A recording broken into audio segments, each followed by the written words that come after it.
Welcome back, everybody, to the World Championship Series. This is the Premier League, and we're about to enter Group B. And to help me enter Group B, I need two assistants, and the two assistants to help me enter Group B, In Control and Todd. Started off the day strong together, and now you're joining to open up Group B. And what a group that we have.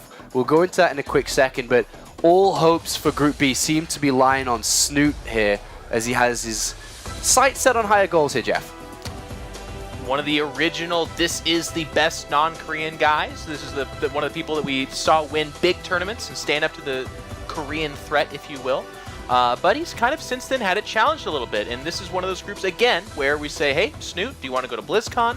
Or do you at least want to overachieve and show us that you still got it? Snoot will be playing in the second match tonight against Sen, which we can go into the matchups and have a look who's playing first. There's two other players in the group, and that is GunGFuBanDa and Petraeus. Todd, talk to us about this group.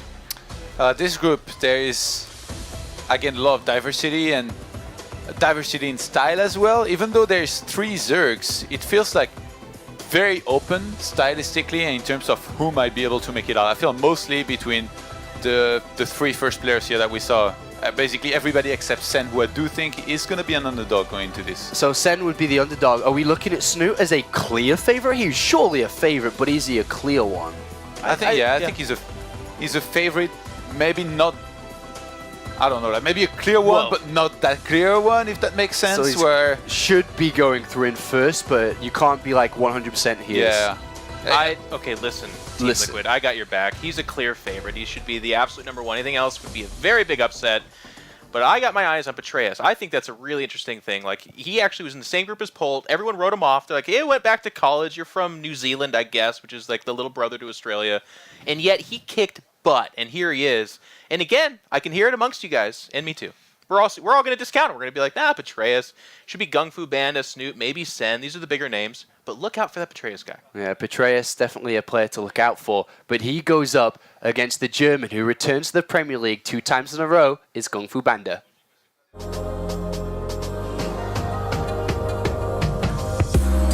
In my opinion, the best way to win a StarCraft match is if you just play and don't care if you lose or win.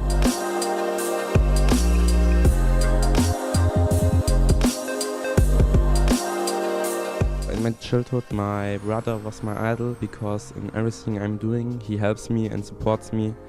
And like he's also such a cool person, and I really enjoy time with him. The Polish StarCraft 2 fans are the best one in my opinion. Like if I see EM Katowice, it's just an amazing feeling.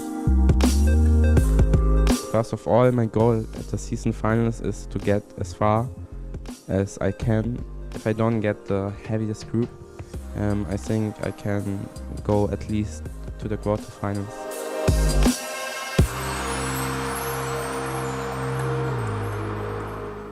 GunGFuBanDa is sneaking up on the European scene and is hot rocketing towards the top as a Protoss player, Todd. Yeah, the thing is, he's in a group with 3 Zergs now. If he managed to do with his PvZ what he's done with his PvP, which is becoming one of the, I would say, top players in Europe in this matchup, he might have a serious chance to advance here. Now, I'm not sure if that's the case. 17 years old, isn't bothered by any nerves, doesn't care about win or lose, comes in, plays his game, and look at his stats for this year, it's absolutely fantastic. 7 wins and 3 losses. He always performs. Obviously, he's lost in Season 2 around the round of 16, but at these stages, he is surpassing everybody's expectations. A 70% win rate, actually, which is the opposite of our prediction rate. Wow. We are doing that badly. Well, here's the thing about him. You kind of said a couple of things. He just beat Lilbo to make it here as well, and in pretty dominant fashion. Of course, that's PvP, as Todd was saying. But in Season 2 at Toronto, he actually had some pretty tough PvZ matchups. And yes, he did lose them, but they were against very, very good players. And it was actually pretty close. I felt like that was one of those things where the results didn't tell the full tale, so I'm looking for him to improve on it here. Oh, what is it about GunGFuBanDa that makes him stand out and starting to rise towards the top here, Todd? What is it about him? Is he just playing better than he has before? Is there something about him that you can say, okay, that is GunGFuBanDa? I feel like he's a little bit hard to figure out as a player, where he has like some very good traits to his play, but some other weaknesses which are not always easy to find.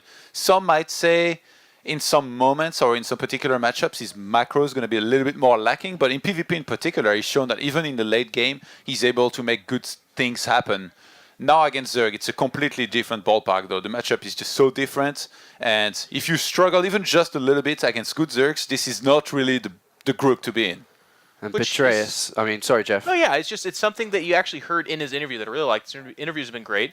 He said you have to have no fear. You have to just kind of say, I'm going to go do it. And for a Protoss player, that's what's made him so dangerous. He's not necessarily the most strategic or like super thoughtful of a player, but man, he's willing to be like, yeah, I'm proxy gating you. It's game 3. I'm going to do that. He'll take those risks. He'll go for it. And Petraeus is going to have to be careful about all these types of risks that we can see here. And as Jeff has already pointed out, this guy is a player to look out for this season.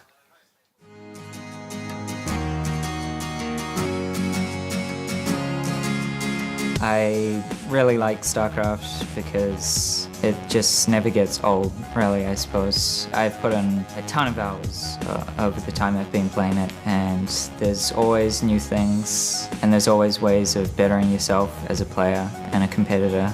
WCS is just naturally going to be your main source of competitive drive. It's the biggest tournament, so it's where all your focus is going to be. For the Season 3 finals, I don't really have any goals. I wasn't really expecting even to get there in the first place. So now that I've made it, I guess I hope to do better than last time and make it to the round of 8, which I really think is doable. Last time, having to play Jaedong twice to make it through my group was really hard. So I think the odds are that I'll have a much better chance at getting to the round 8 this time.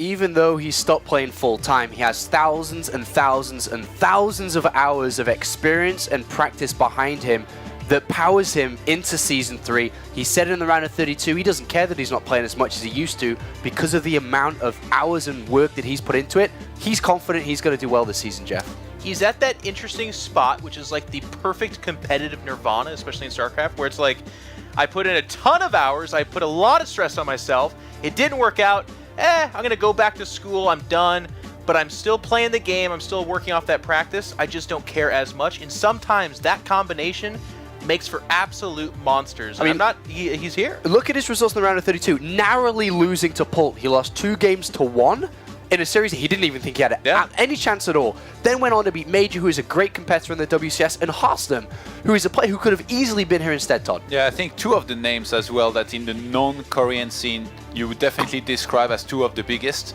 So Petraeus, I really like what you pointed out, Jeff, where like he's one of those guys that he invested a ton of time into the game, and it kind of took some time to properly kick in for him to start and showing the results that I guess were matching his practice. I was actually, even backstage, I was talking to Sen, I was like, get out there, go practice, because all he does is kind of sleep, eat food, and then play games on his phone. He's like, the practice that I will do now does not matter. It's all of the amount of practice that I've put in before that will make me play well or bad on the day that I have to play. I mean, and I think he's perfectly right. GunGFuBanDa has put in maybe not as many hours, because I think that Petraeus is well known for the amount of hours he put in, but GunGFuBanDa is ready for this as well. And GunGFuBanDa is always secretly confident. He doesn't really care, like we said. He doesn't really look at a group and say, I can't do this. He's like, actually, I don't mind who I play against. I'm just going to play my game, and he's good. I really liked his interview questions at Toronto was great, and it just sticks to my brain. He's like, I don't even care about the prize money. I'm here to kind of win, I guess, and if I don't, oh well.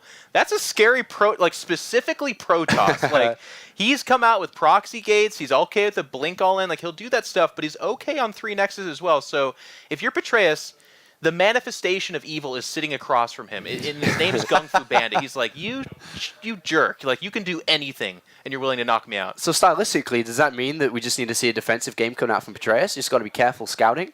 I think Petraeus, actually, he kind of reminds me of Zenster in a way where like he's really good in the late game, and he will be happy to go up to, as any Zerg, 3, 4, 5 bases. So I think he should try to look out for what GunGFuBanDa is going to do, and if he reaches properly into it and doesn't make any really bad mistakes like going across the map and losing all of his units, I think he should be okay in the late game. Yeah, Todd's exactly right. Like Petraeus, most comfortable with the really cool late game Zerg army, specifically in ZvP. Look for Infestors, Vipers, Ultras, everything, and he does it really well. Well, let's take a look at the maps then. The maps are now ready, and we can kind of look at these big maps, small maps, because that's going to tell quite a bit, surely, on which direction this series is going to go. We have Coda, which is, you know, so-so map. We'll talk about that in a minute, but Terraform and Dash and Terminal comes in. We rarely see Dash and Terminal, Jeff, enter the WCS. It gets shoehorned in here a little bit. It's got an island base. There's 3 gold bases. It's very weird. There's backdoor stuff. It makes for fun games, but players do try to avoid it because things get weird there. But is this an aggressive map pool that we could see GunGFuBanDa exploit? And Petraeus to speak even tells us that he's confident on a smaller map like this, where like he's gonna try to scout and I guess react properly, or even go for some of the attacks of his own that you can go for with Hydralisk. I mean, we saw Zenster earlier successful with some Roach Hydra timings that he executed very well. Dash and Terminal, I feel like it's a crazy map. Yeah, he was like, I don't want to lose on Iron Fortress, so maybe I'll do that on Dash and Terminal instead because I'm so sick of Iron Fortress. But I mean, let's talk a little bit about the first map then, Coda. This is just like a standard map. It's the most played map in the Premier League. It's the most played map in Challenge. It's the most played map in any tournament that we enter in StarCraft 2. And when you're looking at the first map, isn't this a map that's going to be very, very difficult to exploit a super aggressive, surprisey type of Protoss game? Sean, it's a little bit predictable. A lot of Zergs go for a Hydra Ling timing attack at that 3rd base. And one of the things that stood out to me from that Season 2 finals in Toronto for GunGFuBanDa was his play is very Stalker Sentry focused, but he did a really good job of defending that 3rd base. And if he can do that here, that's the advantage, the leg up that he needs to then get the game 1 under his belt. All right, Todd, thoughts on this map before we look at the predictions real fast? I think Jeff said it pretty well.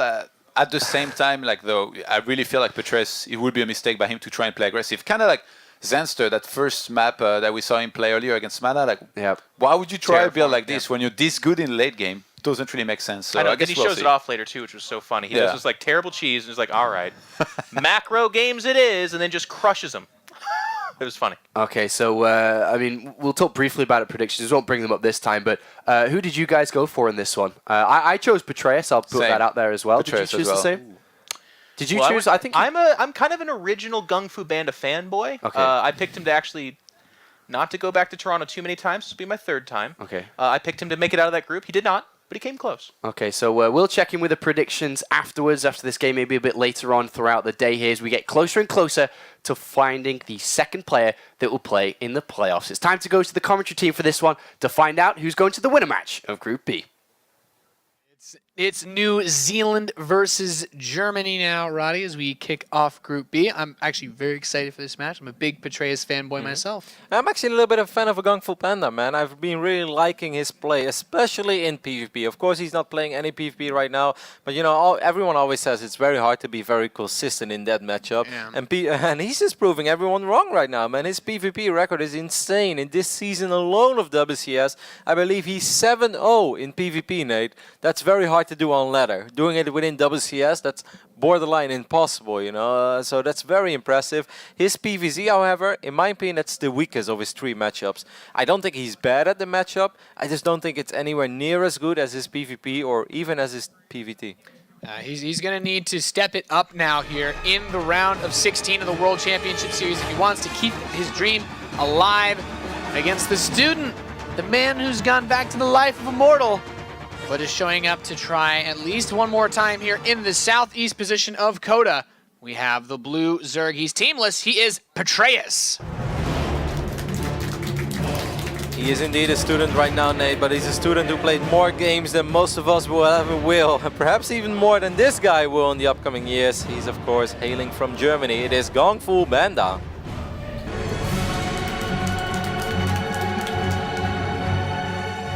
Nice guy, horrible nickname. Yeah, he's brought out a Kevin. Come on, it should have just been GunGFuBanDa. Then everyone would have just been happy. Yeah, but I don't know. Maybe like you know, if he streams ever, he wants to avoid all the nonsense. Yeah. Get a letter in the mail. Hey, you're not actually a panda. Then he should have just been KFP. Yeah, I wouldn't. You know what? That's a cool ring to it. You know what, Kev? I actually cannot argue with that. It's going to be a pylon on the low ground over here with a gateway as follow-up, an opening that we see very frequently right now in PvZ. As Petraeus is going to go for a very early drone scout. If this would have been a fort, there is a chance that he starts dropping a hatchery over here as well. I don't think he's going to do that against the gateway. Overall, I'm very curious about the approach for Petraeus over here. Of course, Petraeus made it to the round of 16 by winning that final series in his round of 32 group against the Protoss. Harstem, that was one of the better Protoss players in Europe. So he definitely has what it takes to take this series as well, Nate. And I think on paper this is a very close one and one that's very hard to call. Yeah, I still really like Petraeus. It's funny because Did you vote for Petraeus? Of course, of course. But it's funny because like I was talking to him before we actually started the broadcast today. I was talking to him after the round of 32 group. I'm just like, what have you been doing? Like, have you been like playing anything else, messing around at all? You know, trying new things in life? And he's like, no, actually I just play StarCraft and I'm not doing school stuff. I'm like, okay. So he is still putting in the time. Sounds like a pretty good life to me, Nate. Yeah. He's got a lot of passion, right? Yeah, yes he does. He's always come across like a guy that had a lot of passion, you know, not a guy that just played it to make as much money as possible or try to get something else out of it. It's like, no, he just seems to genuinely enjoy the game very much. And of course, kind of like what Alfie mentioned early today, just really enjoy the spirit of competition that StarCraft 2 brings along. And as long as you have fun in what you do, I think it's also a lot easier to be very good at what you do. Yeah, that's a really good point. Don't wanna spend your whole life doing something you don't enjoy, Kev. Nope. That's for sure. And Petraeus has managed to, you know, even in his own words, surprisingly make it here to the round of 16 once again. And it would be pretty sick. You know, we've already got one interesting result so far to today's games. Yep, and in all honesty, that previous group of Petraeus wasn't a whole lot easier than this one. Perhaps it was even harder. This is a kind of a wild card group. You know, I think all 4 players look at it in this group and be like, well, you know, that could have been a lot worse. I guess I have a very good shot at making it out over here. That first Zealot that gets chrono boosted out as well is not going to be able to do a whole lot. Doesn't even kill a single Link there. Good micro there from Petraeus to keep all the Zerglings alive. That's quite a few Links, Nate. 8 Zerglings is not something you want to scoff at as a Protoss player. Of course, that's an investment for a Zerg, but I hope the alarm bells are starting to ring right now for GunGFuBanDa and be like, hey, that's 8 Links. If 8 Links make it past my wall, I'm going to be in a little bit of trouble. Like one Zealot, no matter how much he went to the gym, Nate, I don't think that's that's a choke that the Zealot can hold. Yeah, that's a very good point. Or maybe he needs to get in position, needs to hold it. Actually, Man, he has been going to the gym. But still, with 8 Links, he needs to get a Mothership Core. He needs to get something out as quick as possible. Yeah, we actually have Burrow on the way too. And look at this, another pylon going to get thrown. He's like, yeah, let's lock this wall in, but the Zealot actually gets caught. So, not quite able to hold there. And this actually will open up this pylon and take a bit more heat. Might have to use that force field off the sentry very quickly too. Is that sentry even going to be out in time, Nate? I don't think that. The gateway's going to be on power. No the gateway is just about to finish. Okay, well. Well, that was uncomfortable. For 0.1 second, it was, Nate. For 0.01 seconds, I was very, very nervous, Roddy. Yeah, I felt it. 2 Links squeeze by, that's a perfect voice field, by the way. As TLO once upon a time said during a very famous cast, it's actually okay to let a couple Links squeeze by. Free kill. Where is the Mothership Core, Nate? Why does he refuse to get a Mothership Core? What's this all about? I don't like this. Yeah, it makes me uncomfortable, actually. He's going to kill another probe, forces another pylon to get build canceled. Well, those 8 Links paid for themselves, I must say. Yeah. And it's also important to mention, which we didn't call out yet, Burrow is on the way. So you could burrow a Zergling at this 3rd base, which is obviously what he's going to do with this low HP Link. And that makes it more tricky for GunGFuBanDa to go up to 3 bases if he goes for that Twilight into 4 more gate styles. Because then you have to warp in a pylon, you have to warp in a cannon. It just takes forever for you to clear out this one little very annoying Link. Yep, and it's really a solid start here. Just to be able to get a little bit of damage done, burn the fast force field, kill probe, kill zealots. And with this Roach Horn now coming in, going for the lair, very standard, you know, looks normal follow-up for Petraeus. You could go into a big Roach play and then even get Roach Burrow. Still no 3rd base. So I kind of feel, or excuse me, still no Mothership Core. So I feel he really wants to rush up the 3 bases, and now it's going to be denied by this one Link. Nope. This is the one moment where you just want to try maybe one more time, but it's still not going to work. Click again, please, please. He knows. He knows. Mothership Core is on the way right now, including gateway number 4, but he cancelled gateway number 4, and he drops a Robo instead. That was interesting, Nate. Yeah, he seems like he's been definitely caught off guard a bit by the way that this game has started up. And yeah, it's never a nice feeling when you have to like warp in a pylon, an extra pylon, cancel the pylon, warp in a new pylon, lose a Zealot. That's just not the way you want to start off your PvZs. And this is tricky, man. Like, Petraeus is droning up, we can see that, but GunGFuBanDa doesn't know that right now. And this is a very uncomfortable moment for a Protoss player, because you're sitting here with a very late Mothership core, you're like, oh god, please don't tell me that he's going to show up with 38 Zerglings, because if he does, you know, my sensor is going to get surrounded. It's absolutely game over. What GunGFuBanDa is doing right now is extremely risky. It's okay, because we know that there are no units on the map, but that's not something he could have possibly been very, very sure of. Yeah, he's definitely being very adventurous because he doesn't have enough energy for a recall. If he were to get surrounded, that'd be game over. I know, this is so risky what he's doing, holy hell. Even right now, he's only at 89 energy. That's still enough to end up losing a couple sentries. There are a few roaches here. The sentries could kill these roaches. The one force field goes down. That's the force field that shows the Zerg that, you know, I'm capable of dropping force fields. Please stay away. I've got force fields and I'm not afraid to use them, Nate. Yeah, this is the warning shot. It was less of like a thrown force field. He just kind of brandished his force field. He's like, it's here. Yeah, look what I can do. I've got more. +2 and Blinker on the way as that third Nexus makes its way as well. These couple roaches do get caught using the burrow, but wow, oh my goodness, the survivor. What I kind of like there is that he opened up with the Observer, even though you of course want to get Immortals as well against those roaches, but he knew there was Burrow on the way and just want to get an Observer as quick as possible. This is not a double roach run opening now, it's just a single roach. That's very quick Hive actually, holy hell man, Hive halfway done it, 10 minutes and 40 seconds. This is like a Hyun Hive from the days of old, man. Yeah, is this a Wings of Liberty build, Nate? Where's the Spire? Where's the Greatest Spire? Where are the Spines and the Brood Lords? He is getting the Infestors. That's a good scout, by the way, as he's going to spot at the Infestation Pit. He's going to see it wiggle as well, and he's going to see the Hive. So now I kind of wonder, if you spot this, if your name is GunGFuBanDa, what is your approach going to be? Do you want to just get a bunch of Stalkers and run across the map? Or are you going to say like, nah, let's just take the slow and steady wins the race approach? Yeah, I'm not entirely sure. Like, the strength of this army composition is usually that you snowball off of the force fields initially and a ton of Blink Stalkers, and then your micro just wins you the game.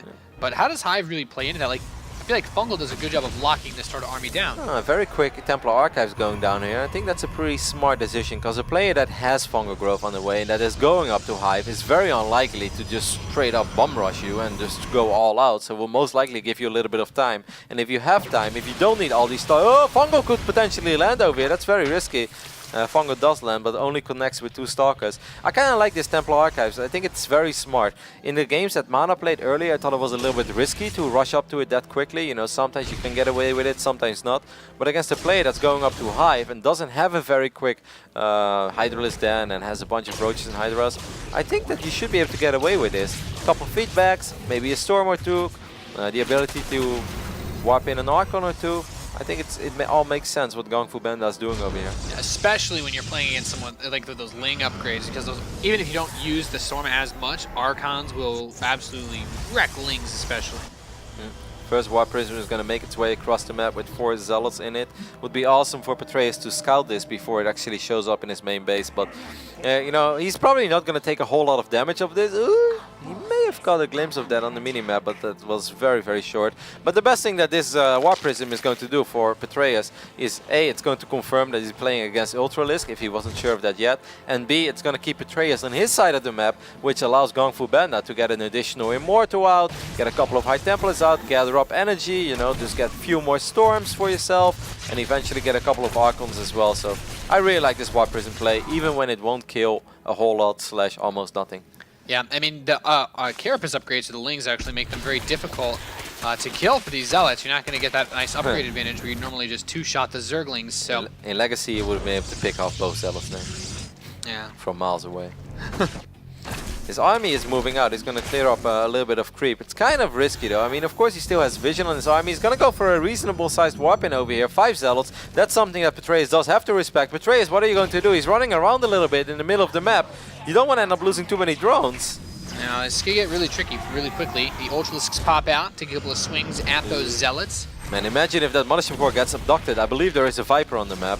Oh, that's actually a really good point. Abducting that could completely cut off the escape out of this army. A lot of those slow sentries, basically everything but the stalkers. He knows there are Vipers, and he's still just sticking around over there. Gets a couple of force fields from the low ground and gets a bunch of links. Of course, maybe not the most expensive pickup ever, but if he walks up here and then he defensively forces... There are ultralists though, he has to be very careful. Don't let your mothership core get abducted, GunGFuBanDa. You're playing with fire. I would recall out immediately, Nate. I'm surprised he hasn't actually tried to get that that fungal on the mothership core. Yeah, what is he? There's not even High Templars in that army, right? Like, it can't even get feedback.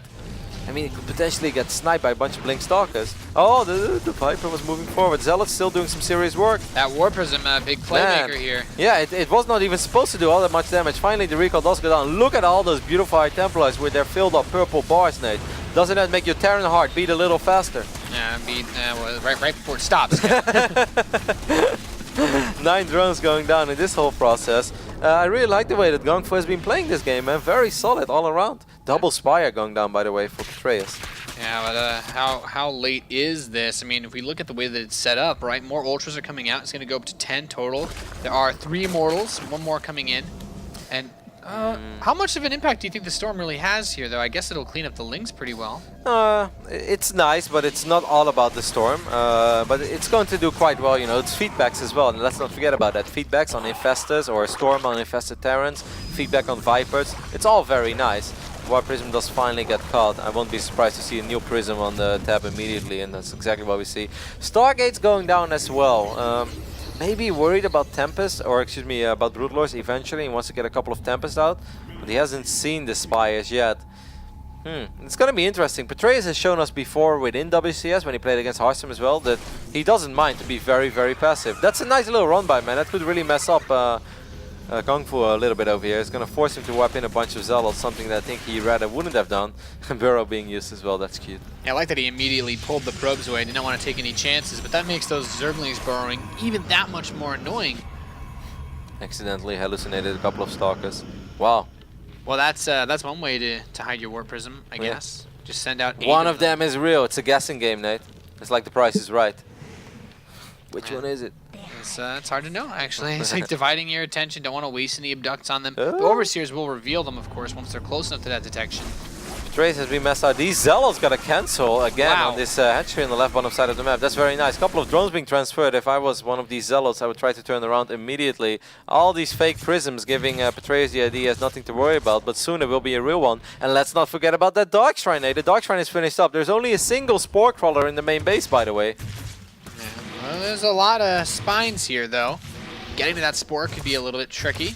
Petraeus plays a very interesting style of ZvP because most Zergs always feel like, you know, don't give the that's a sloppy prism. That was the real one, GunGFu. Maybe he got confused himself. Happens to the best of us, Nate. I suppose. +3 melee is coming in now for Petraeus. Those links get a little bit stronger. I love that he stayed on top of these Carapace upgrades, though, because it really helps them out versus the Zealots, and they have the adrenal glands as well. But just this little harass is so nice. Like, handful of Zealots comes in, cancels hatchery, easy. Got a kill on the extractor as well. You know, it's all small things, but that's still a drone and a little bit of money. Petraeus is rich, but not extremely rich. He's like rich in the way that if he loses a couple of units, it's okay. But if he takes a horrible fight, he's gonna have a very, very hard time replacing that army, no matter how he wants to do it. Same, of course, goes for GunGFuBanDa, who's gonna try to clean up a little bit of creep over here with Blink Stalkers. Always love this from high-level Protoss players, by the way. This is so important. Will he get fungled here? Well, no, he dodges it. Well done. Yeah, actually not bad. Tempests will be coming out onto the map shortly. All the range and all the power that they do bring. Now, there aren't Broodlords to worry about, so how much of an impact do you think this actually has? Is this a mistake to be getting Tempest just blindly like this? I don't think it's a mistake, but you make a solid point over here. Even though it never hurts to have a couple. Like, if he makes 8 Tempest against a full Ultralisk army, then I think it's a mistake, but because the DPS is just not high enough. But having a couple already won't hurt you that much, because it's very useful against Vipers, right? You can shoot at Vipers from far away, you can shoot at Infestors from far away, and picking off those high gas units, that's always nice. Yeah, I think that's a good point. Mothership is actually going to come in as well. I like the hallucinate War Prism. I want him to send a real one with the hallucinations. Yeah, that's like I said, you know, then it becomes a guessing game. He's still sitting on only 3 sentries, actually. That's nice. He's sitting on 14 Zealots, but most of them are out on the map to harass. So GunGFu is definitely creating a very, very scary army for himself. Like this is looking intimidating, and Petraeus hasn't had a game like this before on Coda as well. I think that was game 1 against Harstem, where I felt there was a moment where he could have won, but I think eventually Harstem took the first game, but Petraeus took game number 2 and 3. Like, these are very unique PvZs, because once again, most Zerg players look at this matchup and be like, you know, it's okay to give Protoss some time as long as you always have more bases than him. That has not necessarily been the case in this game for Petraeus. Petraeus just relies on his super late game army control over here and just thinks he can take a fight against the Protoss that has had all the time in the world. And, you know, that's not something that most Zerg players agree with. No, these Ultras come in, they're going to clip a few more of these units here. And these Zealots with the Dark Templar, they're actually tanking for that DT. They should be able to knock that hatchery down because of it. Ultras push the northeast. There's, yeah, just barely in the nick of time actually killing that hatchery. At the same time, these Ultras are being annoying on the right top side of the map with a couple of infested Terrans as well. What I really like here, it's a small thing, but I think very important to mention. He always brings an Overseer with stuff like this, which is so useful, because that makes it a lot harder for Protoss to defend. It's not as easy as whopping in 5 Dark Templars and forcing the Zerg to retreat. Like, bringing an Overseer with stuff like this is mandatory in high-level games. Yeah, really makes it difficult, really puts a lot of the pressure on the Protoss to bring everything over. And I'm very curious what the answer to these Tempests are going to be. Yeah, right now the Tempests I don't think have a huge impact on this fight. Like, they are annoying and they will get a couple of free kills, but if the armies actually clash, you know, Tempests just kind of sit there. They hover above the army and every 5 seconds they tickle the Ultralisk. Mistake? No, it's never a mistake, Nate. Nah, it could very well be a mistake. I want to believe, Roddy. I want to believe. I mean, carriers have very high DPS, and right now there is not a whole lot in that army. You know, like, carriers are not like Tempest. If you have 4 or 5 carriers in your army, they will do serious damage. I'm actually really hyped now. Yeah, he's getting, is that Phoenix range or? That's Phoenix range. I mean, maybe worried about that potential very big Muda switch. Like, I like getting ready for that in advance. If you are a rich Protoss, you should be getting ready for that. Petraeus is getting so many bases, by the way. This escalated very quickly. There was a time where he struggled to take his 5th base, and now he only has 6. And he's getting base number 7. Yeah, GunGfu really needs to get a 5th base, man. Like, this is reminding me of Zanza vs Marine Lord, and 4 bases is beautiful, but you can only be on 4 bases for so long. Eventually you will run out of steam. Yeah. And I want to give a compliment to Petraeus' creep spread, because it has been actively denied by GunGFuBanDa, but it's still covering pretty much the entire map. And look how rich he is, holy hell, man. 5,500 minerals, 6,000 gas. It's looking very good for a Zerg from New Zealand. I wonder what his reaction will be when he sees a carrier on the map as it is finally finished. I think 1 carrier won't scare him too much. If we see 4 or 5 carriers, that would perhaps scare him, but... first Corruptors are in production right now. These Ultralisk and Infested Terrors are doing some serious work on the right top side. Zealots will be able to win this fight, but... GunGfu needs a 5th base, man. He really needs to take care of this creep, and he needs to start mining up this base. Maybe get a bunch of cannons, whatever. A couple of probes get hallucinated, that's kind of cute. Hallucinated probes to scout. He needs to take care of that creep. He really needs to secure that base. Look at the bank. GunGFuBanDa has no bank at the moment. He has a very good army, but he has no bank. Like, the amount of Immortals, I think we're looking at 7 or 8 Immortals, correct? Something like that. 8, yeah, 8. So I actually think what Petraeus is doing over here is very smart, Nate. He's just slowly but steady trading out. Fungus will land. I still think that GunGfu should trade very well over here. I mean, there's just so much in this army. The Corruptor count is not actually that high. Mothership will finally be taken down. The Tempest still staying. Neural Parasite on an Archon.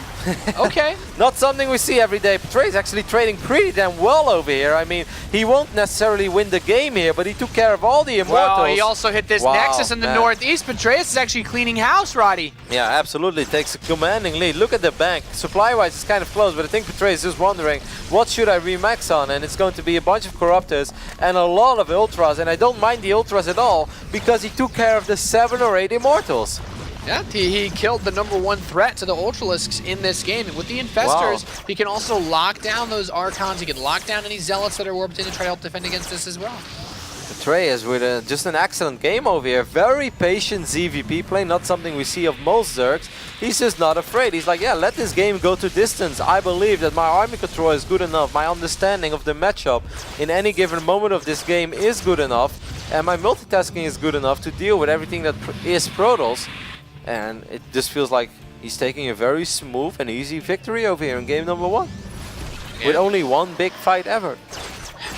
Only 1 big fight. GunGFuBanDa is going to try to move in on this northeast base of Petraeus. Should be able to clear this out relatively easily. He's going to send that carrier in too. Of course, he did use all of his energy on pretty much all of those expensive units. You know, he used the energy of the Queens and the Vipers because a lot of transfuse went down in that fight. That's why those Corruptors were able to stay alive for so long. That's why even a couple of the Ultras stayed alive for quite a while. Because normally Ultras do kind of melt against 8 Immortals and a few Archons. Yeah. But look at this army, man. Like, how is GunGfu going to keep this base alive? It's very important that he does. Losing it is almost no option, but Fongo and Blinding Cloud's going down. A Duck's even being used. Yeah, Duck's that carrier, knocks it straight down, and continuing to Fungal, like you said, Kev, without the Immortal backbone, these Ultralisks can really accomplish a lot. And you said it earlier, this base is just so important for GunGFuBanDa to even have a chance at this game. It was important before, but after losing that base on the right top side of the map, losing this base is pretty much like losing the life that you have in this game, but there's just no way that GunGfu is going to be able to keep it alive. All he has is a few Archons, and that's just not going to be enough. This base will fall, and yeah, GunGFuBanDa will fall as well. GG! Petraeus takes map number 1 here at the World Championship Series Group B. Boy, did he look good in this matchup, Nate. Like, I know that GunGFuBanDa is not a specialist when it comes to PvZ, but he definitely still has his good victories here and there. But that was just an awesome game by Petraeus. And, you know, winning game number 1 in a best of 3, especially a big one, you know, you enter WCS Premier League, is always big, but winning it like that, holy hell, I'd feel confident right now. Yeah, that has to just be a big boost. He's got to feel good about himself, especially considering the Protosses that he's defeated prior to this moment. And just, that's the Mac, that's the Petraeus I know and love. Yep, very good performance so far by our New Zealander. The second map, what was it going to be again, Nate? I have absolutely no Damn idea. it. Well, I think we're going to figure it out after this very quick break, and then we'll continue with Petraeus versus GunGFuBanDa.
Welcome back, ladies and gentlemen, to the World Championship Series Premier League round of 16. We're here in Season 3. We just saw Petraeus take map number 1 against GunGFuBanDa in our opening series for Group B. Yep, our second map is going to be played on Terraform. I would say that's a slightly better map for Protoss than Coda. Even though Coda is absolutely not bad, don't get me wrong, especially if you want to play your defensive Blink Stalker Sentry stuff. I kind of felt it all started a little rocky for GunGfu. The first links, I felt they did a little bit too much damage. You know, those 8 links forcing so many cancels and the buildings. And then he wanted to rush up to 3 bases, even with that late Mothership Core. And then he couldn't take it because of that Burrow Zergling. So maybe it was a game where from start to finish he just never really caught the momentum. And things are going to have to go a lot smoother for him in game number 2 on Terraform. Because it kind of felt like he was never in control. He was doing all right with the Zealot harassment, but it never spiraled out of control. You know, it was like couple drones, shut down. Couple drones, shut down. Canceling 4th or 5th base, nice. But then losing 5 Zealots in the process. Like, how many times can you really do that? For it to start backfiring. I mean, those 5 Zealots are worth a lot more than just the hatchery. Even if they just killed that hatchery, yeah. If your opponent is rich anyway, because of the way that this game played out, Petraeus was always rich because the armies just did not clash with each other. Yeah, and Petraeus had so many mining bases at every moment in the game. It really worked out very well for him. And I'm still And also, you asked me about what the second map was going to be, and in my mind, all I kept thinking about was Dash and Terminal, which would be map 3 if GunGFuBanDa wins this map. So Yeah, that's not a map that I like a whole lot for him, unless he has something very special for us in plan. But I think the last time we casted a game on Dash Terminal, we were all like, man, what is the Protoss going to do? What is the Protoss going to do? I'm so excited. And then the Protoss went Nexus first, no Scout. And it's like, well, you know, that's almost like a death wish on Dash and Terminal. You know, I like the Arium approach that he used versus Symbol at DreamHack. I'd like to see the one base Immortal push. I'm okay with that. We've seen it. We've seen that in the past work once upon a time in a different qualifier we casted, Nate. Yeah. And there was some North American special. Yeah. There's but it's something that's actually come in and out every now and again. The Warp Prism, especially on the map like that, can be really tricky to deal with. I've had a lot of fun actually with Warp Prisms on Dash and Terminal and Legacy of the Void. That's I don't think you're the only one, Nate. I think a lot of Protoss players have been having some fun every with that Protoss Warp that knows where the Robo Key is, because some of them just get stuck on the Adepts. But we're going to find out who's going to take map number 2 here in Group B, our first series for the World Championship Series round of 16 group. Let's do it. It's going to be on Terraform. In the northwest, we have the blue Zerg. He is Petraeus. Stone cold, Nate. And he looked so good in game number 1. Going up against our German Protoss. He's been having a rough time against Zerg lately. He is GunGFuBanDa.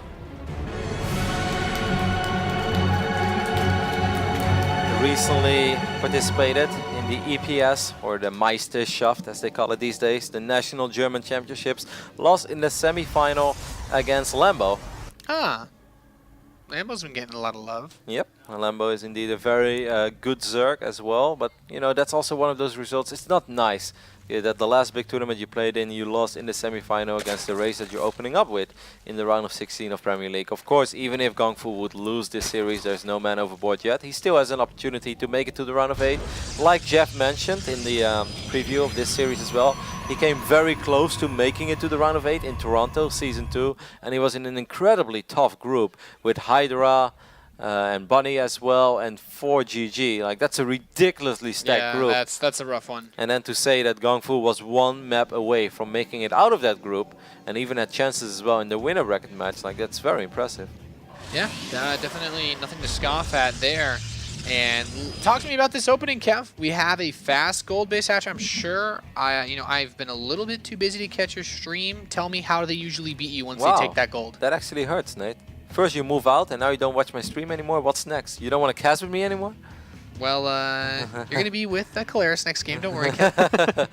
I mean, like a goal based on this map is kind of the same as we saw it in the past. It's a little easier to deal with it on this map than it is on, let's say, Expedition Lost. You know, something we've seen in the past where it's like, well, you know, if Zerg gets away with the gold base, they will most likely take the other gold base as well eventually, and I can just never really move out because his gold base is right next to my main base.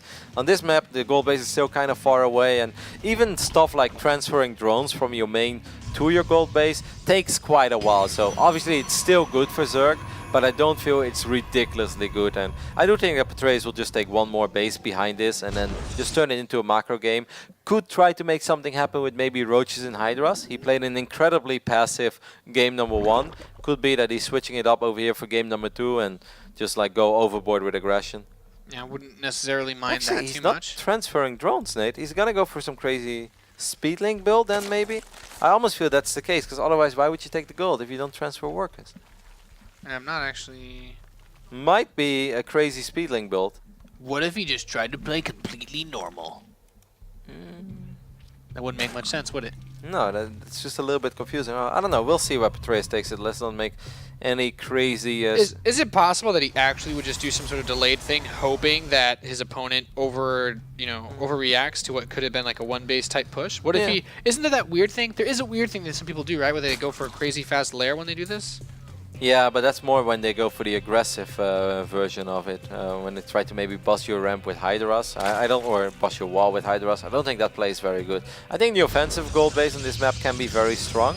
If played correctly, you know, with a couple spines, with queens, and then roaches and links. I think that's the best execution of it, but you know, that's a completely different scenario. That's when you take the gold on the Proto side of map. So far, it just seems like a very normal opening for Petraeus, where he's getting hatchery number 3 now as well. He's of course going to get a small economic boost from this gold base, but by the way that he's doing it, you know, transferring workers one by one, it takes a while before those workers start mining a whole lot of this base. It's almost saturated now, but it's not like his economy has been skyrocketing from the start of this game. Yeah, it's very interesting. We have a Stargate coming in for GunGFuBanDa, so he'll have the option to go for a little bit of Oracle or Phoenix play. I actually don't mind that too much, because I once heard a pretty good NA Protoss player tell me that when the Zerg takes a gold base like this, their queens have a hard time bouncing between them, so that Stargate play can actually get a little bit done. Yep, but it's going to get spotted immediately by this Overlord, and that's a super nice scout for Petraeus. And if I was GunGfu, I wouldn't be very happy right now. That's just tricky, because you kind of wanted Oracle to do some serious work, and like you mentioned, there is a chance for Oracles to do serious work. Maybe it will still be. It's very unlikely this is going to be Phoenix play. A, I don't think GunGfu plays a whole lot of Phoenix, and B, Phoenixes against gold bases don't have the same effect. A Void Ray is going to be the unit of choice. What? Well, that could just be maybe he wanted to go for an Oracle if it wouldn't got spotted, but since it did, it's very unlikely this Oracle will get a whole lot done, like I mentioned.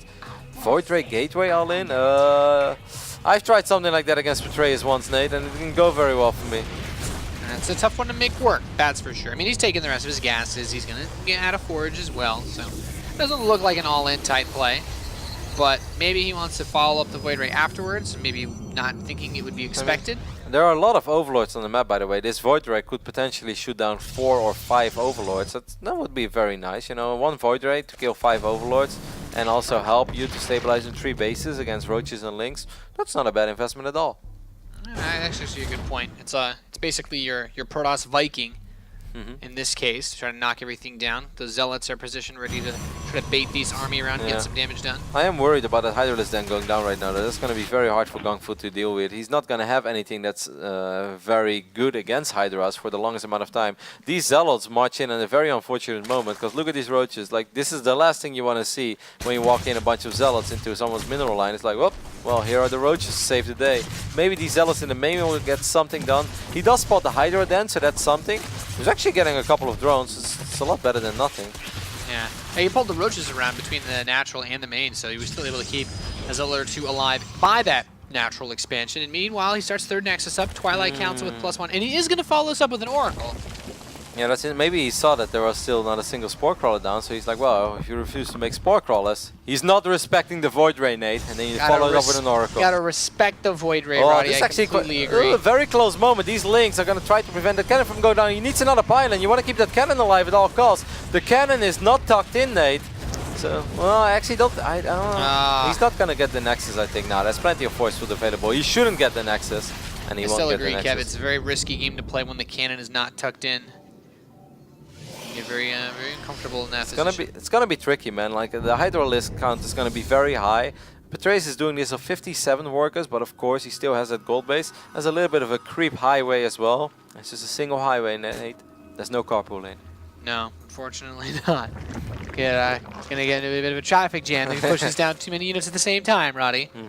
Oracle does get spotted. Could of course be a fake Oracle. You know, sometimes you look at this as a Zerg and like, Oracle? Now really? It's like, yeah, probably hallucinated one. You know, in this case, now the Hydra is gonna shoot at the Oracle. It's like, it's real. It's gonna kill not just the Hydra.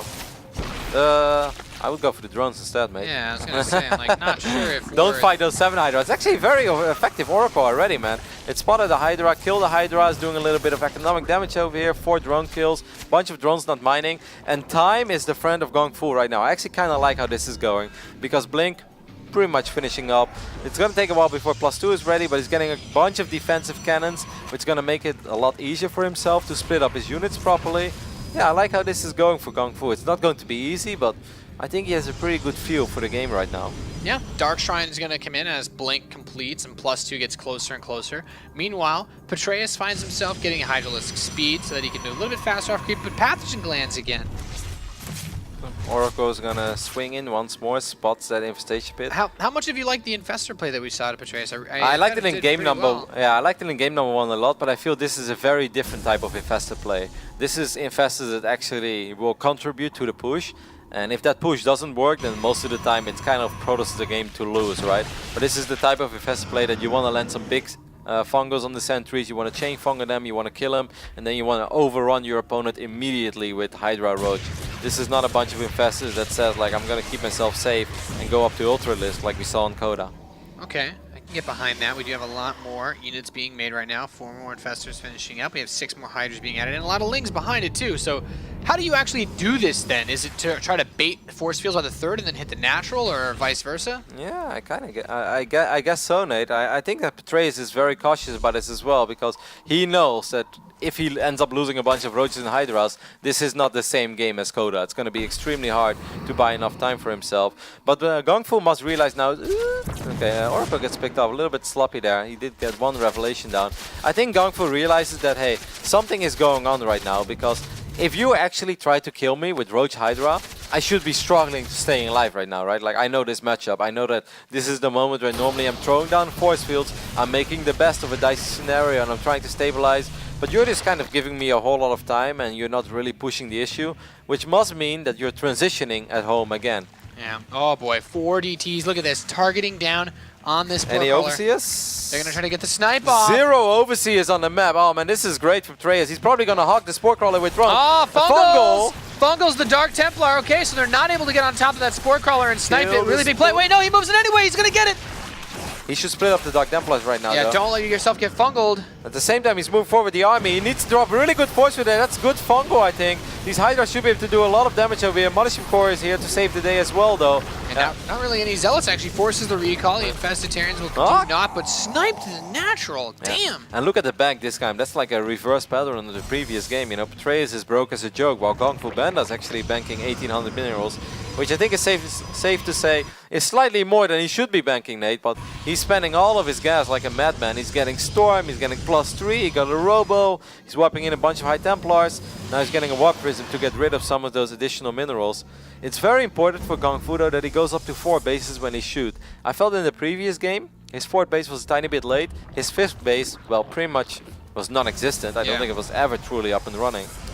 But having Storm in this scenario against this Hydralisk-based army and the Vipers that are going to come out is so nice. Especially because even the Ultras that will pop, it's not going to be an overwhelming amount of Ultras, right? I think we're looking at the first engagement 3, maybe 4, max 5 Ultras, I'd say. And they're going to have reasonable upgrades, but not phenomenal. These Lings are going to try to get a cancel on this 4th base. For the first time ever, that 4th base actually got warped in. That's just great game sense and timing by GunGFuBanDa. If I'm Petraeus right now, I'd cancel it immediately. You know, there's no saving this Nexus, just forget about it. Yeah, Petraeus gets right on top of that. What was the purpose of that one Zealot? It's like, well, you know, we just wanted to test the water. Make sure that they do actually still attack enemy units. That's just very sad. You know, there was no need for that Zealot to fall. Those additional Zealots being wiped in is also a little bit silly. That's just throwing away minerals. Like, there's no point in that. This Warp Prism harassment should be able to get something done. There isn't really a whole lot here. Just a single Spore Crawler again. This Dark Templar is going to take care of it. Imagine if a few more DTs get wiped in and you get a snipe on those Evo chambers. That would have been massive. But +2 does finish up. GunGFu needs to get something though to get ready for those Ultralisk, and he needs a 4th base, needs to take care of the creep. There's a lot of things to do. Petraeus is making it very hard here for GunGFuBanDa to play a flawless game. Yeah, this is getting really, really tricky now. Burrow's on the way, chitinous plating is so close, and you mentioned that Ultralisk count, man. It's going up a little bit by bit, but moving in, cleaning up these creep. This is not a phenomenal army against Ultras at all, Nate. There is a single Immortal in the mix, a couple of Stalks are left behind, 2 will blink away, 1 will fall. But ooh, Warp Prism's still alive. Yeah, these Zealots don't have charge, by the way. Zealots without charge. Never been a big fan of Zealots without charge, Nate. I have to agree with you there. Very, very slow to the fight. But one Dark Templar is going to be put on hold position, preventing that hatch from going down. How can he actually take this 4th base? This seems like it's just been such a nightmare. He starts warping it in, steps away, Zerglings immediately swoop in. Like, this is just so good for him. Yeah. It feels like GunGFu knows exactly what he wants to do up to the 15-16 minute mark, and I feel he's playing an excellent game. But after that, it all seems like one big question mark to him. It's just, you know, it's not smooth. I don't feel there's a real thought process behind it. You know, it's all very vulnerable. And of course, Petraeus, you know, gotta give credit where credit is due. He's always there to shut down that forward base immediately. It definitely seems like a lot of freestyling coming out of GunGFuBanDa in this series. Just like, shall I do this? Shall I try that? Like, the start is all very solid and everything connects and it all makes sense. It all adds up to each other. But at a certain point, it just feels like he's kind of lost and things either go well or it doesn't go well. But this game was looking great for him 3-4 minutes ago. Or great. I felt like it was going according to plan, you know, it was all solid. And now I just kind of feel like it's a little bit of everything, but I don't exactly see where he's supposed to win this game.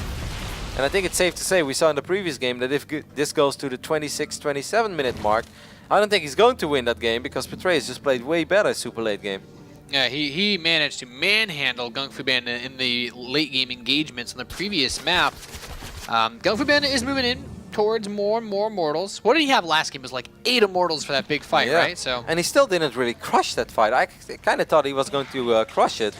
Just take a look at that first-person view of Petraeus. I think he was so... Oh, you can see that fungal, that first-person fungal. That's got to feel good. He's got like pretty much whole Protoss army right there, actually. That's a very risky Modesty for it. He could just abduct it. Abduct it, man. It's a free kill. Pull it home, reel it in. Yeah. This is a very awkward engagement over here. I kind of wonder how he's going to do it. He's going to burrow a couple of infestors, gets a free kill on 5 or 6 of these stalkers. It's a very random time warp as well, Nate. I have no idea what the thought was behind that time warp. At the same time, Petraeus is counterattacking a little bit. GunGFuBanDa has a lot of money in the bank. You know, 2,000 minerals. He did recall home eventually then, I guess. Yeah, I guess he had 200 energy. I mean, those Hydras are going to get cleaned up. GunGFuBanDa has, you know, a quote-unquote 4th base now. Yeah, but is that really a 4th base, Nate? If those Hydras make it to the other side of that mineral line, they're going to be able to shoot at all these probes. That's one of these things. It's very unique move command going down over there. These Archons eating a lot of shots. These Stalkers eating a lot of shots. Blinding Clouds going down on top of the army. Storm, not most effective visibility versus Socialists. Those Ultras could have actually just moved forward and shut down that base with ease. There's almost nothing there. You know, what is that, 3 or 4 Immortals? Like, I know Immortals are good against Ultras, but they're not that great. Man, GunGfu needs to start spending his money, Nate. He's been cruising around 2,500 minerals for the longest amount of time. I just feel like he's not exactly sure what he wants to make. Now, 7 Corruptors are going to come out now for Petraeus as he has his Greater Spire on the way. And we could see Broodlords as some sort of hammering blow to finish this game if Petraeus manages to maintain this momentum. Yeah, Petraeus has been mining out this gold base, and GunGfu has been doing a pretty reasonable job. Fungo's going down from the other side of the mineral line. That's a cute idea. You know, you don't even need Hydralisk. You may as well just Fungo. Nice. Yep. This is tricky, man. This could be very promising harassment. I'm not sure where he's going to fly with that Warp Prism. It's just like, where are you going to win this game? There's one Dark Templar and a Zealot going to town on that hatchery in the left bottom side of the map. That would be a great pickoff if he can deny that one more time. He's gonna get very close. But Dark Templar the dream? No. Damn, he was so close there. Not the dream, Kev. Is his Ultralisk harass on that northeast base. This Warp Prism has been on quite a journey. For absolutely no reason. At the end it dies with a little bit of cargo inside of it as well. More Fungals going down from the other side. That's 9 more workers, holy hell. Yeah, that's just a horrible fort base to take, man. Like, that of course, is all because Petraeus has done a really good job in denying. And now he's got 7 Broodlords on the way. What is there to deal with this? Absolutely There's only 9 Stalkers on the map. Yeah, and a Void Ray. I don't know, Kev. You gotta respect the Void Ray, Nate. You know what? I might respect a Void Ray, but it doesn't mean I will bow to it. He's gonna scout as well. There's this creep everywhere, man. It really seems like Petraeus just has GunGFuBanDa as his number when it comes to ZvP. An absolutely awesome performance by our New Zealand Zerg. And of course, you know, GunGfu still has a very realistic shot in this game because he still has money and he's close to being maxed out and he has a scary army.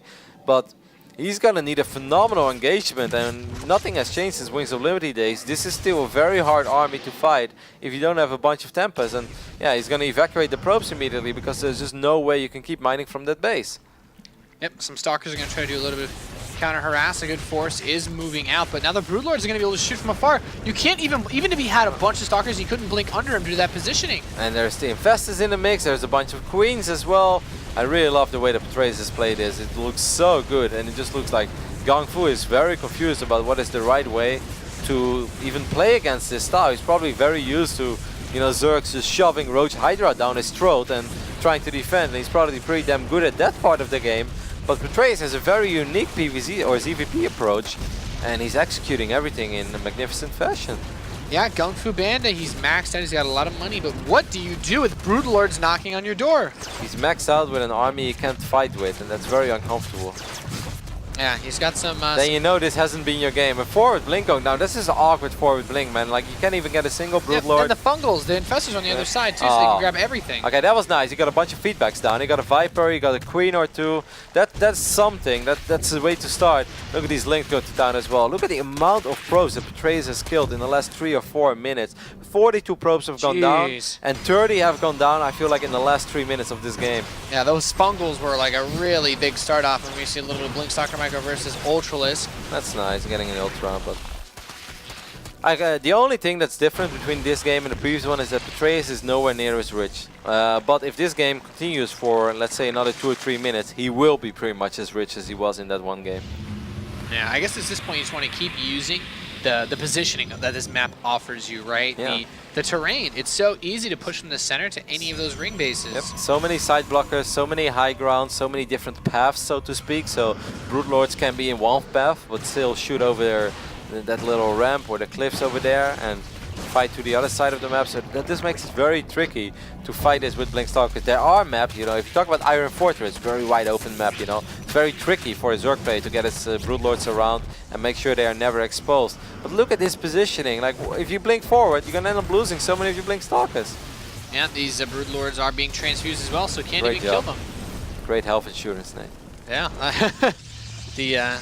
It looks like New Zealand takes good care of their Broodlords. Oh, Lightning Cloud and Fungal! Oh my god. Petraeus, one of the signature moves we've seen him bust out prior times in WCS to lock this Protoss army down as his Broodlords descend upon this force. I mean, if he knocks this down, this is the last vestige of economy for GunGFuBanDa. Yeah, and this is just an incredibly scary army to fight. The Immortals are going to town on the Broodlords this time, but there's just so little anti-air left. There's like 2 Archons and 3 Stalkers, or 3 Archons. I don't think that's going to be enough against this amount of Blink Stalkers. Few Stalkers coming in from the high ground, that's nice. So GunGfu can start cleaning up a little bit. Gets a bunch of Broodlords, Nate, and he kind of survived over here. Of course, he lost a lot, but he didn't lose the base. He didn't lose the game just yet, but oh my god, Petraeus is remaxing on 37 Mutalisk. Hello there. I can dig it, Kev. I can dig it. This part he rears back. He rears back with that hammer. He's going to try to drop it right in now with these mutas. I mean, there is a Stargate on the map, but you don't want to start making Phoenixes one by one against 38 Mutalisks. They just pop all over the place, and I think the moment that GunGfu is going to see this, he's going to try to chase these Mutalisks down once, and that is pretty much going to be it. Petraeus has done a phenomenal job in shutting down that fort base, in harassing, in making sure that GunGFuBanDa is never going to be ridiculously rich. And here we go. All of these pros are going to go down. This Nexus is definitely going to fall. There's 12 Stalkers on the map, Nate, against 40 Mutalisks. Yeah, this is not going to work. I mean, this mutas could turn back and just fight against these. The only thing they're worried about, of course, are any juicy shots from those Archons, but even a little bit of Magic Box Love could do the trick, and Petraeus is actually going to do that. He's just going to show up, he's going to float right over and knock everything down. GG, Petraeus takes the first series here in Group B for the World Championship Series, Premier League round of 16. Phenomenal performance. Absolutely. Very curious to see what the boys at the desk would say about that, but I loved everything about Petraeus' play. What an absolute fantastic performance. Todd, you mentioned how deadly he is late game. And I think I was wrong. He's even better than I thought in late game. Absolutely fantastic performances, Jeff. He's so good at that area. Yeah, it just kind of threw GunGFuBanDa for a loop. You could kind of see that. It was like Infestors were showing up a little bit earlier than I think he was used to, and they weren't to be hyper-aggressive and end the game in the mid-game. It was to secure the late game where Petraeus is king. He's so good at that late game, and it's something that, you know, over the years in StarCraft 2, everyone looks at Protoss and say, when they get to this part of the game, it's really hard to stop them. But the immaculate control and the synergy between units that Petraeus seems to have mastered worked out absolutely wonderfully, and very few people can work at it like he can. Absolutely, and I feel like what makes him so good at this is this Wamos patch that used to be there, and all these games that he had to take to the very, very late game and gain a lot of, I guess, experience in it, because he knows very well how to do the proper transitions at the right time, and that really showed here. All right, let's see the maturity of Todd. You gave him the perfect opportunity to balance complain. and he just turned it into a compliment to Todd's a different man Zerg. since he stopped playing professionally, Jeff. He is. This is grown Except Todd. when I play on ladder. Except when you're back on the ladder yourself. We have a couple of moments and a couple of replays to look at. We want to jump into replay number 1 in a couple of moments here, Todd. Just kind of looking deeper into the way that Petraeus plays. Looking at GunGFuBanDa style, though, when you're Protoss and you're playing against a Zerg player that is controlling so magnificently like that, how do you deal with that? Do you need to equal his control in army fights in the late games? I think 3 base timings might be a very good way to try and deal with Petraeus' style, because even though it looked pretty safe in this game, there was a moment where I think he plays it a little bit more risky, where he's gonna cut some units, and even though he gets infestors, infestors, they don't solve everything. If you make the right amount of blink stalkers and sentries, and you attack at the right time, say with a little bow timing, 9 gate, 3 base, only 5 gases, I think you can kill him. And especially on that Terraform map, it seems like the way that the map is pushing you out into the open, and this is something very common in recent StarCraft maps, you kind of need to fight with range units of yourselves. Are we looking at Protoss players maybe taken to the sky as well in a Tempest-type way? Is that the best way to combat this, rather than sticking to this ground army? Well, there's a couple different ways, but I do think that the Infestor style that we saw from Petraeus is really speaking to the current meta, which I don't disagree with Todd. I do think if you go hardcore, I'm doing only Stalkers, only Sentries, not going for Templar, not going for Immortals, and doing a mass attack, that could kill them. But for most Protoss, like GunGFuBanDa, that's not what they're doing. And if you waffle at all, those Ultras are too strong, the Infestors get really scared, and then all of a sudden they're showing with Broodlords, and then you have to tech switch off of 3 bases. It gets really hard. Petraeus looking in absolutely wonderful form today, though, Todd. Great playing. Let's take a closer look at game number 1 here. This is replay number 1, a point that you wanted to talk about. Talk to us. All right, so at this point in the game, it's 0-0, guys, actually, at this point in the game. But GunGFuBanDa, he's somehow survived the bad position he was in earlier. And if we can pause for a second, we can take a look at this army that's all clumped up together, that's got way too many Stalkers for the late game. Because when you go for a Death Ball like this, much like... it's actually just 2 right now, but... I guess it's too many, though, to your point, Todd. that carrier was an accident, by the way, and I don't think it did much for him. Definitely would have needed, I think, maybe a few more Immortals on the ground to make sure it killed all of the Ultras very quickly. But this wasn't supposed to be such a threatening attack by Petraeus, but he jumped on the opportunity to go for the fight because this army was so clumped up. That's the big problem. And usually when you get your entire army fungled by 2 Infestors, you have to recall. Or in this case, maybe even 1. You have to recall instantly. Imagine right now, GunGFuBanDa, if you look at his economy, he's even starting to build up a bank. He has to recall no matter what when this happens here. But he chooses to stay here because somehow I think he's convinced himself that he can win that fight, and it's an okay fight. Imagine if he recalled on the top right-hand side, defended that base, and then would have been on 4 bases with a good economy because he hasn't lost any probes there yet. Well, a couple things here. It's not just the fungal, it's also fungal and blinding cloud that's the super combo here. Shutting down all of those Immortals gave the Ultras time to cleave into those Archons and eventually the Immortals as well. But something Todd was ranting and raving about during the game as we were watching this that's really cool and very subtle. Petraeus always brought Overseers with his harass. Top right. It's a very small and subtle thing, but so often, all a Protoss has to do is oh, you're harassing me, warp in a couple of Dark Templar, and it shuts down the harass. But that was never allowed to happen, and Petraeus was always trading favorably in those harass situations. All right, let's go into game number 3 now, and another example of an absolutely perfect engagement. Yeah, Petraeus at this point, he's reached Broodlord, he's got Ultras, he's got Queens and Infestors. There is almost no way he can lose unless there is enough Tempest to deal with this, which there isn't. And in this case, there was even, in this game, definitely too many Stalkers for a Death Ball being like this. If instead of the Stalkers, somehow GunGFuBanDa had a bunch of Tempests, maybe he would have done better against this. But this army of Zerg can't deal with this Death Ball easily. GunGFuBanDa didn't die to this though, right? I mean... He did. He died eventually, but in this fight, he was trading off. It wasn't... Yeah, but you see him long distance mining because Petraeus fought to the trade-off. He wanted to make it all about that 4th base. Okay, Protoss, you're going to have 3, but if you ever try to take a 4th, that's where we're fighting. That's the story of this game. And to Todd's point, too, army composition is something to look at, but look at Terraform as well. These Broodlords are hanging over the bushes, over the cliff line, making it very hard for Stalkers to get at them. And when they do, it's only in the tail end of this fight, the trade's been done. There's a 30 supply advantage and so on and so forth. So the Protoss is very dead. All of a sudden, 40 Mutilas show up to a broke Protoss that is not ready for that transition. Yeah, just complete checkmate there. Absolutely fantastic play by Petraeus. Really a great display of late gamers, again, synergy of his units. And he moves through now to the winners match. And we'll be playing a Zerg vs. Zerg 100% is our next match coming up in a couple of seconds is going to be Snoot versus Sen, which we'll get into in a very couple of minutes here, guys. Thank you very much for your analysis on that game. The excellent thoughts from the experts here. And it's time to go to a very quick break. When we return, Snoot takes to the stage as he takes on Sen.